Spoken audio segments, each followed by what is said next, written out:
9월 14일 월요일 새벽 우리에게 주시는 하나님의 말씀은 고린도후서 6장 14절에서부터 7장 4절까지 말씀입니다. 너희는 믿지 않는 자와 멍에를 함께 매지 말라. 의와 불법이 어찌 함께하며 빛과 어둠이 어찌 사귀며 그리스도와 벨리알이 어찌 조화되며 믿는 자와 믿지 않는 자가 어찌 상관하며 하나님의 성전과 우상이 어찌 일치가 되리요. 우리는 살아계신 하나님의 성전이라. 이와 같이 하나님께서 이르시되 내가 그들 가운데 거하며 두루 행하여 나는 그들의 하나님이 되고 그들은 나의 백성이 되리라. 그러므로 너희는 그들 중에서 나와서 따로 있고 부정한 것을 만지지 말라. 내가 너희를 영접하여 너희에게 아버지가 되고 너희는 내게 자녀가 되리라. 전능하신 주의 말씀이니라 하셨느니라. 그런즉 사랑하는 자들아, 이 약속을 가진 우리는 하나님을 두려워하는 가운데서 거룩함을 온전히 이루어 육과 영의 온갖 더러운 것에서 자신을 깨끗하게 하자. 마음으로 우리를 영접하라. 우리는 아무에게도 불의를 행하지 않고 아무에게도 해롭게 하지 않고 아무에게도 속여 빼앗은 일이 없노라.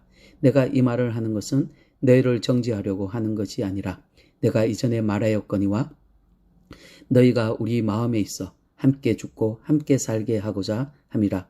나는 너희를 향하여 담대한 것도 많고 너희를 위하여 자랑하는 것도 많으니 내가 우리의 모든 환난 가운데에서도 위로가 가득하고 기쁨이 넘치는도다. 아멘.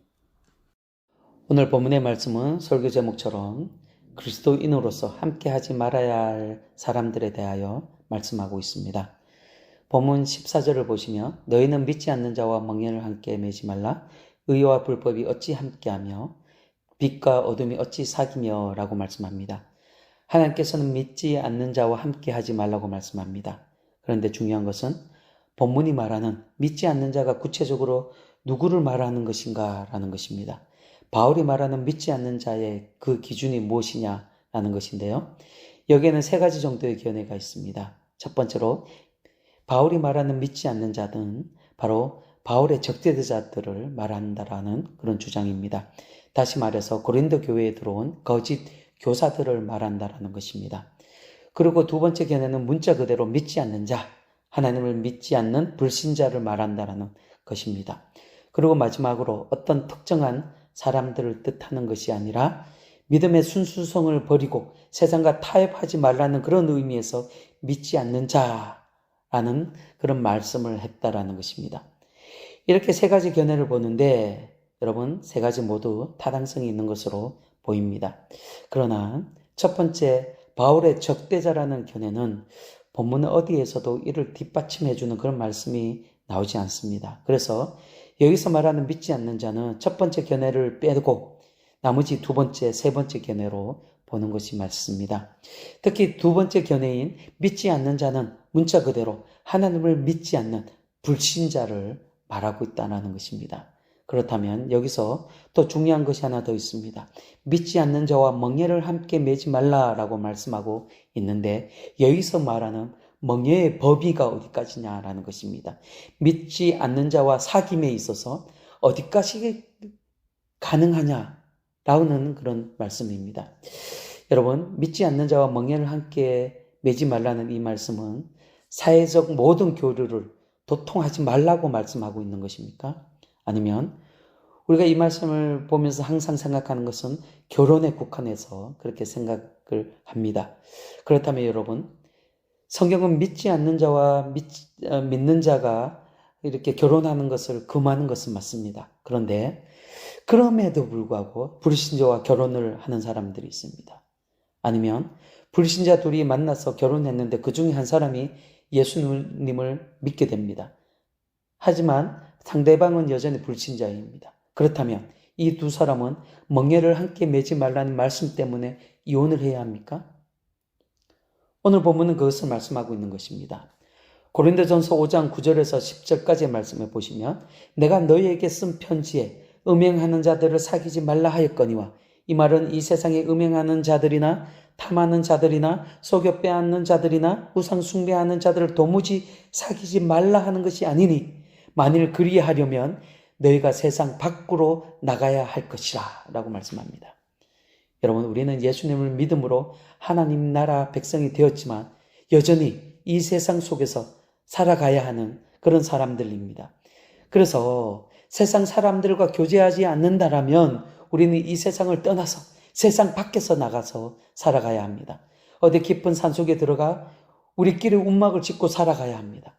여러분, 이것은 불가능한 일이고 혹시 가능하다고 하더라도 절대 하나님의 뜻은 아닙니다. 그리고 이혼도 하나님의 뜻이 아닙니다. 여러분, 멍에를 함께 매지 말라, 이 말의 범위는 우상 숭배적인 제사 제도와 그리고 그에 따른 삶의 방식에 참여하지 말라는 그런 의미의 말씀입니다. 이 부분이 우상 숭배적인 제사 제도라는 것이 본문에 나오는 몇 가지 질문에서 그것을 찾아볼 수가 있습니다. 먼저 14절을 보시면 의와 불법이 어찌 함께 할 수 있으며 빛과 어둠이 어찌 사귈 수 있느냐라고 말씀합니다. 여러분, 의와 불법이 함께 할 수 없습니다. 빛과 어둠이 함께 그 자리에 머물러 있을 수가 없습니다. 특히 여러분, 여기서 의는 공정, 칭의라는 뜻을 가지고 있습니다. 이 말씀은 로마서 1장 17절에서 말씀하고 있는 바로 복음에는 하나님의 의가 나타나서 라고 말씀하고 있는데 거기서 말하는 의와 동일한 단어를 사용하고 있습니다. 그래서 여기서 말하는 의는 바로 하나님의 의를 말합니다. 그리고 바로 뒤에 따라 나오는 빛과 그리고 그리스도와 동일한 의미에서 이 의를 말씀하고 있습니다. 하지만 여러분, 불법은 사단에게 속해 있습니다. 불법은 부정, 그리고 율법의 어김이라는 뜻을 가지고 있습니다. 그래서 불법이란 하나님의 율법을 어기는 것, 다시 말해서 하나님의 말씀에 불순종하는 그런 행위를 불법으로 규정하고 있습니다. 14절과 15절에서 불법을 어두움과 그리고 벨리알, 바로 악마의 왕인 이 벨리알과 같이 묶어서 말하고 있습니다. 이것은 하나님을 믿지 않는 자는 근본적으로 사단에게 속한 자라고, 그리고 우상 숭배하는 자들이라고 말씀하고 있는 것입니다. 믿는 자들은 분명히 빛 가운데 있어야 합니다. 예수 그리스도의 편에 서 있어야 합니다. 하나님 말씀을 따르는 삶을 살아야 합니다. 그런데 믿는 자가 불신자들처럼 어둠에 머물러 있다라면, 그곳에서 마귀의 왕에게 머리를 쪼아리고 있다라면, 우상 숭배하고 있다라면 여러분, 그 사람은 결코 그리스도인이 아닙니다. 그리고 16절에서 이를 강력하게 뒷받침해 주는 말씀이 나옵니다. 하나님의 성전과 우상이 어찌 일치하리요? 우리는 살아계신 하나님의 성전이라 이와 같이 하나님께서 이르시되 라고 말씀합니다. 여러분, 하나님의 성전이 어찌 우상의 제단과 같을 수 있습니까? 성전은 하나님께서 이 땅에 그 이름을 두시는 장소입니다. 그러기에 성전은 이 세상에서 가장 거룩한 장소입니다. 그런 성전이 어찌 우상과 같을 수 있습니까? 우상은 세상에서 가장 더러운 장소입니다. 음침하고 부정하고 더러운 피가 뿌려져 있는 곳입니다. 온갖 음란 행위와 거짓과 불법이 가득한 강도의 소굴과 같은 곳입니다. 세상에서 가장 거룩한 장소와 세상에서 가장 더러운 장소가 어떻게 같을 수 있습니까? 믿는 자가 어찌 그것을 분별하지 못하고 가장 거룩한 장소에 서야 될 그 성도가 가장 거룩한 장소에 머물러 있을 수가 있습니까? 여러분, 18절을 보시기 바랍니다. 너희에게 아버지가 되고 너희는 내게 자녀가 되리라. 전능하신 주의 말씀이라 라고 말씀합니다. 하나님은 우리의 아버지이시며 우리는 하나님의 자녀입니다. 우리는 하나님과 뗄래야 뗄 수 없는 존재들입니다. 우리 심령에는 성령의 인치심으로 하나님의 이름이 새겨져 있습니다. 그러기에 우리는 하나님의 성전입니다. 하나님께서 우리와 함께 하십니다. 성전된 우리가 더러운 우상과 어울릴 수 있습니까? 더러운 우상 앞에 머리를 쪼아릴 수 있습니까? 우상 숭배자들이 하는 그 생활의 방식대로 우리의 몸을 더러운 피로 오염되어서 그렇게 더러운 삶을 살아낼 수가 있습니까? 결코 그렇게 할 수 없습니다. 여러분, 빛이 비추면 어둠은 분명히 사라지게 됩니다. 우리는 빛입니다. 우리와 어둠이 같이 할 수 없습니다. 우리는 어둠의 그 자리에 머물러 있을 수가 없습니다. 더러운 자리에 머물러 있을 수가 없습니다. 여러분, 그래서 7장 1절에서 결론으로 이렇게 말씀하고 있습니다. 그런즉 사랑하는 자들아, 이 약속을 가진 우리는 하나님을 두려워하는 가운데에서 거룩함을 온전히 이루어 육과 영의 온갖 더러운 것에서 자신을 깨끗하게 하자라고 말씀합니다. 사랑하는 성도 여러분, 우리는 하나님의 약속을 가진 사람들입니다. 하나님의 나라 소망을 가지고 살아가는 사람들입니다. 그래서 오직 하나님만을 두려워하며 세상의 더러움에서 우리의 거룩함을 지켜나가야 합니다. 여러분, 우리는 그리스도인이라는 이름을 가진 사람들입니다. 그러나 우리는 주님이 오실 때까지 여전히 세상 속에서 살아야 합니다. 세상 사람들과 몸을 부대끼며 살아야 합니다. 그러다 보면 그들의 삶의 방식에 맞춰 살 때도 있습니다. 그렇다고 그들의 살아가는 방식을 우리가 다 따라갈 수는 없습니다. 여러분, 불신자의 삶의 방식은 불법입니다. 저들의 삶의 배후에는 사단이 있습니다. 우리와 그들은 멍에를 같이 할 수가 없습니다. 그래서 여러분, 우리의 삶의 고백이 있어야 합니다. 그리고 생활에서 기준점이 있어야 합니다. 예를 들어서 회식 자리에 1차까지는 가더라도 2차, 3차, 노래방이나 밀식까지는 갈 수 없는 것 아닙니까? 불신자들과 사회적 교류를 하더라도 절대 넘어서는 안 되는 선이 있습니다. 가지 말아야 할 그런 장소가 있습니다. 그 선을 정해야 합니다.